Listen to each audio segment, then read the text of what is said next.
جو بیوی اپنے شوہر کا حق ادا نہ کرے، شوہر کی جسمانی خواہش کو پورا کرنے سے انکار کر دے بلا کسی مجبوری ہو، الگ بات ہے، بیوی بیمار ہے یا کوئی نیچرل پرابلم ہے، الگ بات ہے، بغیر کسی مجبوری کے شوہر کی جسمانی خواہش کو پورا نہ کرنے والی عورت کے اوپر بھی اللہ کی لعنت ہوتی ہے۔ بخاری اور مسلم کے الفاظ ہیں، اللہ کے پیارے حبیب صلی اللہ علیہ وسلم فرماتے ہیں اذا دعا الرجل امرأته الى فراشه، جب انسان اپنی بیوی کو اپنے بستر پر بلائے فابت، تو عورت انکار کر دے، فبات وهو غضبان علیہا، اور شوہر اس حال میں رات گزارے کہ بیوی سے ناراض ہے، اگر شوہر اسی طریقے سے رات گزار دے، لعنت الملائکۃ حتی تصبح، تو صبح تک فرشتے لعنت کرتے رہتے ہیں ایسی عورت کی۔ لیکن یہ بات یاد رکھو، اسلام میں ون وے ٹریفک نہیں ہے۔ اگر عورت کے اوپر یہ فرض ہے کہ وہ مرد کے ایموشنز اور جذبات کا خیال رکھے، تو مرد کو بھی چاہیے کہ وہ عورت کے جذبات کا خیال رکھے۔ یہ نکاح ہے بھائی صاحب، یہ کوئی زبردستی کا سودا نہیں ہے۔ شوہر بیوی کے جذبات کا خیال رکھے، بیوی شوہر کے جذبات کا خیال رکھے، بیوی کو مشین نہ سمجھا جائے، بیوی کو بچہ پیدا کرنے والی مشین نہ سمجھا جائے، اور بیوی کے ساتھ جانوروں جیسا سلوک نہ کیا جائے، یہ بات بھی یاد رکھیں۔ اگر بیوی کو ہم یہ چاہتے ہیں وہ ہمارے لیے بہترین کپڑا پہنے، خوشبو لگائے، سجے سورے، تو بھائی صاحب ذرا آپ بھی اپنی اداؤں پر غور کیجئے۔ آپ تو ایکسپیکٹ کرتے ہیں اپنی بیوی سے کہ وہ میرے لیے میک اپ کرے، سجے سورے، اور آپ وہی بالکل بد شکل ہو کر کے، بال بالکل پرا گندا ہے اور بدبو سے اٹے ہوئے ہیں، پسینے سے اٹے ہوئے ہیں، اور اس حالت میں اگر انسان اپنی بیوی کے پاس جاتا ہے تو یہ بھی غلط ہے۔ حضرت عبداللہ بن عباس کہتے ہیں کہ جس طریقے سے میری بیوی میرے لیے سکتی اور سنورتی ہے، میں اپنی بیوی کے لیے سکتا اور سنورتا ہوں۔ تو بیوی شوہر کا حق ادا کرے، شوہر بیوی کا حق ادا کرے۔ اللہ کے رسول نے ایسی عورت کے اوپر لعنت کی ہے جو شوہر کا حق ادا کرے۔ اور آگے بڑھیے، غیر فطری طریقے سے اللہ کے بنائے ہوئے نظام کے طریقے کے خلاف اگر کوئی اپنی بیوی کے ساتھ اپنی خواہش پوری کرتا ہے، اس کے اوپر بھی اللہ کے نبی نے لعنت کی ہے۔ ملعون من اتی امرأتہ فی دبرہا، اللہ کے نبی فرماتے ہیں جو انسان اپنی بیوی کے ساتھ غلط طریقے سے، غیر فطری طریقے سے، جو نیچرل طریقہ ہے، جو اللہ تعالیٰ نے نظام بنایا ہے مرد و عورت کے درمیان ملاقات کا، اس نظام کے خلاف اگر جاتا ہے، غلط طریقے سے گندے ویڈیوز کو دیکھنے کے بعد اس طریقے سے اپنی بیوی کے ساتھ وہ کام کرنے کی کوشش کرتا ہے، ایسے شوہر کے اوپر اللہ کے نبی نے لعنت فرمائی۔ ملعون من اتی امرأتہ فی دبرہا، جو عورت کے ساتھ غیر فطری طریقے سے صحبت کرتا ہے، اس انسان کے اوپر بھی اللہ کی لعنت۔ بہت کھول کھول کر کے الفاظ بیان کرنے کی ضرورت نہیں ہے، آپ ہوشیار سمجھدار ہیں، سمجھ لیجئے۔ آج چونکہ ہمارے نوجوانوں میں ایک کریز ہے انٹرنیٹ پر گندے ویڈیوز دیکھنے کا، اس کی وجہ سے بہت سارے لوگ ناجائز اور غلط اور حرام جو طریقے ہیں میاں بیوی سے ملاقات کے وہ اپناتے ہیں۔ یاد رکھو میرے بھائی، یہ حرام اور ناجائز ہے اور اللہ کی لعنت کو کا حقدار بنانے والا ہے۔ اور آگے بڑھیے، نمبر 11، اللہ کی لعنت کا حقدار بنانے والا 11واں کام، کسی قبر کے اوپر سجدہ کرنا یا کسی قبر کے اوپر مسجد بنا لینا۔ کلیا چک ایک مسجد ہے، اہل حدیث کی مسجد ہے، وہاں باقاعدہ مسجد کے اندر قبر ہے، قبر مسجد کے اندر ہے، اور نماز ہو رہی تھی، میں گیا، مجھ سے امام صاحب نے دھیرے سے کہا مولوی صاحب یہاں قبر ہے، آپ تھوڑا سا تقریر میں بول دیجئے گا۔ بہت سارے علماء یہاں بول کے گئے لیکن اسلامی، میں گیا، میں نے کھلے عام تقریر میں کہا یہ حرام ہے اور آپ کی نماز خطرے میں پڑ رہی ہے، آپ کی نماز قبول نہیں ہوگی اگر آپ مسجد کے اندر سے اس قبر کو نہیں نکالیں گے۔ بہرحال اللہ تعالیٰ نے توفیق دی ان لوگوں کو۔ بعد میں جب میں گیا تو لوگوں نے بتایا کہ اس قبر کو وہاں سے نکال کے انہوں نے مسجد کے کیمپس سے باہر، ضرورت پڑنے پر قبر کو ٹرانسفر کیا جا سکتا ہے۔ اگر مان لیجئے تو کسی ایسی جگہ قبر ہے کہ وہاں قبر ہونا مناسب نہیں، تو قبر کے اندر جو مردے کی ہڈیاں وغیرہ ہیں ان کو احترام کے ساتھ کسی کپڑے میں رکھ کر کے دوسرے قبرستان میں دفن کی جا سکتی ہے ضرورت پڑنے پر۔ تو قبرستان کے اوپر مسجد نہیں بن سکتی اور مسجد میں قبر نہیں بن سکتی. اللہ کے نبی نے لعنت کی ہے. لعن اللہ الیہود والنصارى اتخذوا قبور انبیائهم مساجد. اللہ کی لعنت ہو یہود و نصارہ کے اوپر پر انہوں نے اپنے نبیوں کی قبروں کو مسجد بنا لیا. وہ اپنے نبیوں کی قبروں پر سجدہ کرنے لگے. انہوں نے اپنے نبیوں کی قبروں کے اوپر سجدہ کرنا شروع کر دیا. اللہ کے نبی نے دعا بھی کی تھی اللہم لا تجعل قبری وثنا یعبد. اے اللہ تو میری قبر کو بت نہ بننے دینا. اے اللہ میری قبر کو تو بت نہ بنا دینا جس کی عبادت کی جائے, جس پر سجدہ کیا جائے, جس کی پوجا پاٹ کی جائے. اے اللہ تو میری قبر پر یہ سب کام نہ ہونے دینا. اور آج اللہ کا شکر ہے دنیا کی بہت ساری طاقتیں لگی ہوئی ہیں. اللہ حفاظت کرے سعودی عرب کی حکومت کی. آج اگر یہ حکومت نہ ہوتی تو شاید جو منظر ہم اجمیر میں دیکھتے ہیں, جو منظر ہم ہندوستان میں بزرگوں کی قبروں پر دیکھتے ہیں, شاید اس سے کہیں زیادہ خطرناک منظر مدینے کا ہوتا. اور نبی کی قبر پہ سجدے ہو رہے ہو رہے, وہاں 24 گھنٹے پولیس کے لوگ کھڑے ہیں, سیکیورٹی کے لوگ کھڑے ہیں. اور اگر کوئی کسی بھی طریقے کا شرکیہ کام کرنے کی کوشش کرتا ہے, سیکیورٹی کے لوگ فوراً اس کو وہاں سے بھگا دیتے ہیں, نکال دیتے ہیں. تو میرے بھائیوں, قبر کے اوپر مسجد بنانا یا قبر کے اوپر سجدہ کرنا یہ بھی اللہ کی لعنت کا حقدار بنانے والا کام. نمبر 12, حضرت لوط علیہ السلام کی قوم جو کام کرتی تھی, مرد کا مرد کے ساتھ, لڑکے کا لڑکے کے ساتھ تعلق قائم کرنا, حرام کام کرنا, بدکاری کا کام کرنا, ہومو سیکسولیٹی یا آج کی زبان میں جس کو ہم کہہ سکتے ہیں ہم جنسی, یا ہندی میں کہہ سکتے ہیں سم لینگتا, جس کو آج دنیا کی عدالتوں نے اس کو صحیح قرار دے دیا ہے, لیکن اللہ کے نبی نے لعنت قرار دی ہے. مسند احمد کی روایت میں آپ نے فرمایا لعن اللہ من عمل قوم لوط, لعن اللہ من عمل قوم لوط, لعن اللہ من عمل قوم لوط. اللہ کی لعنت اس انسان کے اوپر جو حضرت لوط علیہ السلام کی قوم والا عمل کرتا ہے. دنیا میں سب سے پہلے یہ کام اگر کسی نے کیا تھا, لوط علیہ السلام کی قوم نے کیا تھا. اور جب حضرت لوط نے ان کو سمجھایا تھا تو یہ کہا تھا کہ تم اس گناہ کی شروعات کر رہے ہو. آج تک دنیا میں یہ گناہ کسی نے نہیں کیا جو گناہ تم کر رہے ہو. اللہ نے تمہارے لیے عورتوں کو بنایا ہے, تمہارے لیے اللہ نے جائز طریقہ بنایا ہے, ناجائز طریقہ اپنا رہے ہو. تو قوم کے لوگوں نے مذاق اڑایا تھا اور کہا تھا یہ تو بڑے پاک صاف لوگ ہیں, یہ تو اپنے آپ کو بڑے صاف ستھرے سمجھتے ہیں. اور اللہ کا جب عذاب آیا میرے بھائی, پتھروں کی بارش ہوتی ہے, اس قوم کے اوپر پتھروں کی بارش ہوتی ہے اور پوری قوم کو اللہ تعالیٰ الٹ دیتا ہے اور پوری قوم کا نام و نشان مٹ جاتا ہے. آج بھی یہ کام ہو رہا ہے, بہت سارے نوجوان اس گندگی میں مبتلا ہیں. اس حدیث کو میرے بھائیوں اپنے سامنے رکھو, جو یہ کام کرے اس کے اوپر اللہ کی لعنت ہو.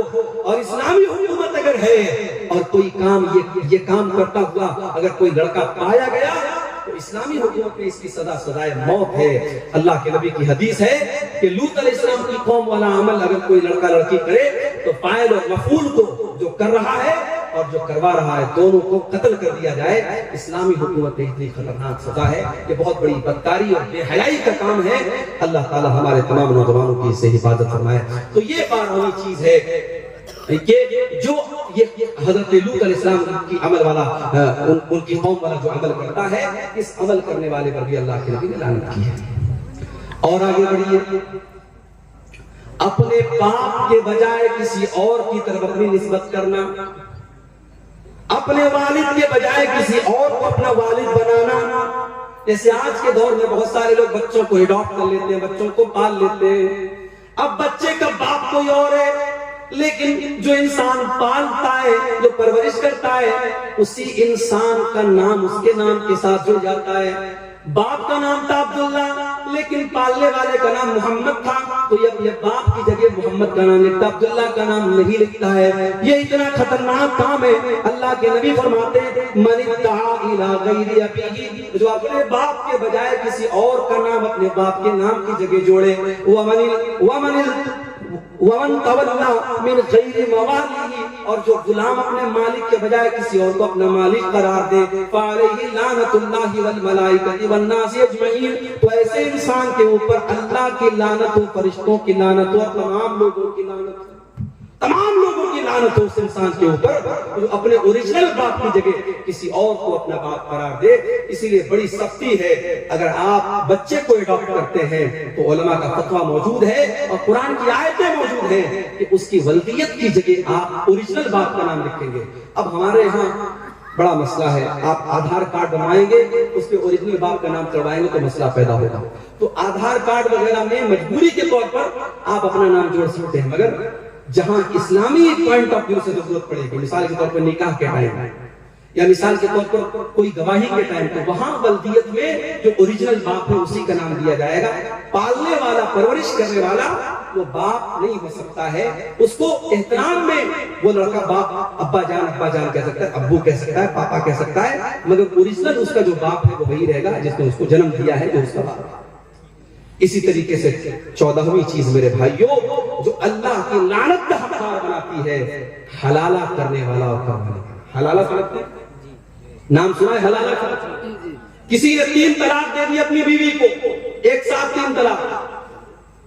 ہمارے یہاں مسئلہ کیا ہے قرآن و حدیث کی روشنی میں؟ اگر کوئی ایک ساتھ 3 نہیں 300 طلاق دے دے وہ ایک ہی مانی جائے گی. کیوں؟ کیونکہ طلاق ایک مرتبہ میں ایک ہی ہوتی ہے, ایک سے زیادہ نہیں ہوتی ہے. طلاق کا ایک پروسیس ہے. اگر کسی نے اپنی بیوی کو طلاق دیا ہے تو اب 3 مہینے تک وہ دوسری طلاق نہیں دے سکتا. 3 مہینے تک وہ دوسری طلاق دے ہی نہیں سکتا. اگر 3 مہینے کے اندر وہ دوسری طلاق دے گا تو دوسری نہیں مانی جائے گا. ایک طلاق دے گا انسان, اب 3 مہینے کا ٹائم ہے. اگر 3 مہینے کے اندر رجوع کر لیا اچھی بات ہے, رجوع کر لیا بیوی رہے گی. اگر 3 مہینہ گزر گیا اور رجوع نہیں کیا تو نکاح ختم ہو گیا, نیا نکاح ہوگا, نیا مہر ہوگا. پھر آئندہ کبھی زندگی میں جھگڑا ہوگا اور طلاق دے گا, وہ دوسری طلاق ہوگی. یہاں سارا سسٹم گڑبڑ کر دیا, طلاق طلاق طلاق. غصے میں بیوی کو طلاق بول دیا.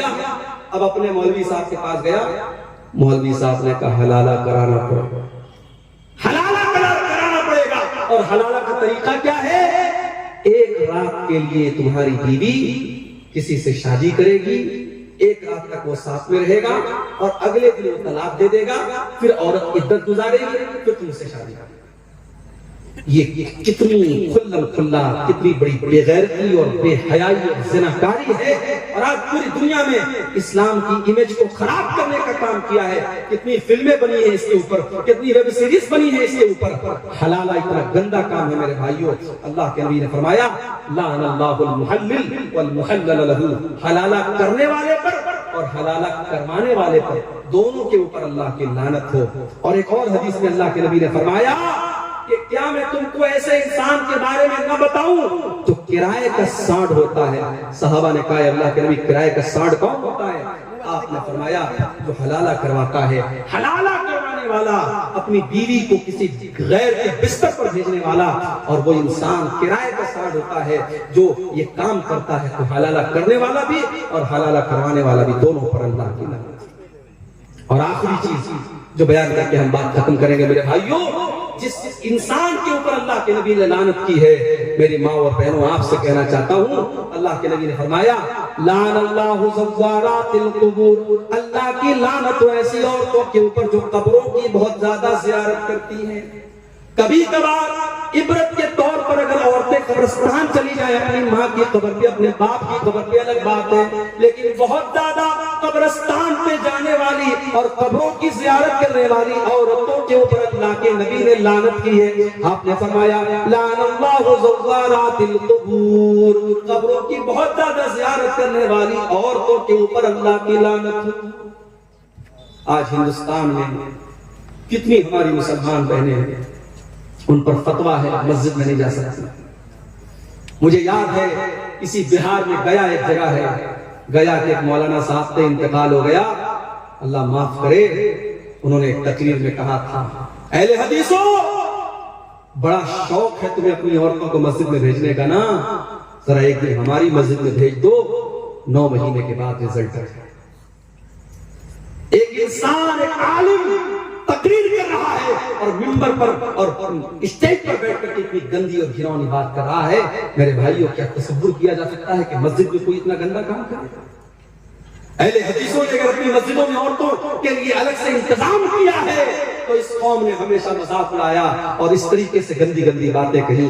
مگر آج کہ پورے ہندوستان میں لاکھوں کی تعداد میں مسلمان عورتیں جب مرتد ہونے لگی اور اسلام کو چھوڑ کر کے دوسرے مذہب میں جانے لگی اور باپ دادا کی ناک کٹوانے لگی، تب دھیرے دھیرے کچھ فتوے آنے لگے، کچھ زبانیں کھلنے لگی، اور دلی سے فتویٰ آیا اور کہاں سے فتویٰ آیا کہ ہاں صاحب عورتوں کو بھی مسجد میں بھیجنا چاہیے، پردے کا انتظام ہو تو عورتیں جا سکتی ہیں۔ اب فتوے میں تھوڑی نرمی آئی ہے۔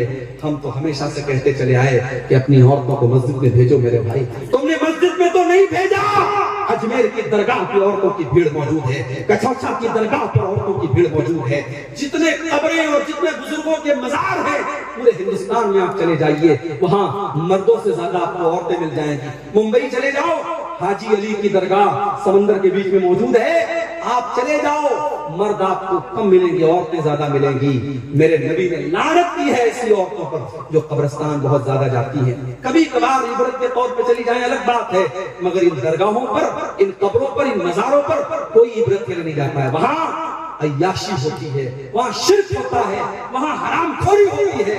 میرے بھائیوں، ہماری عورتوں کو اس چیز سے بچنا چاہیے اور ہمیں اپنی عورتوں کو اس سے بچانا ہے۔ اللہ کے نبی نے لعنت کی ایسی عورتوں پر، اللہ کی لعنت ہو۔ اور ایک اور حدیث میں اللہ کے نبی نے فرمایا لعن اللہ زائرات القبور، اللہ کی لعنت ہو ایسی عورتوں پر جو قبروں کی زیارت کرتی ہیں، والمتخذین علیہا المسجد، اور قبر کے اوپر مسجد بنانے والی عورتوں پر بھی اللہ کی لعنت ہو، والسرج، اور قبر کے اوپر چراغ جلانے والی والوں پر بھی اللہ کی لعنت ہو۔ تو میرے بھائیوں، یہ لعنت کے حقدار بنانے والے چند کام تھے جو قرآن و سنت کی روشنی میں نے آپ کے سامنے بیان کی ہیں۔ اور آخر میں یہی کہوں گا کہ ہر وہ گناہ جس سے اللہ نے روکا ہے، ہر وہ گناہ جس سے نبی نے روکا ہے، اس سے انسان لعنت کا حقدار بنتا ہے۔ ہم اور آپ اگر اپنی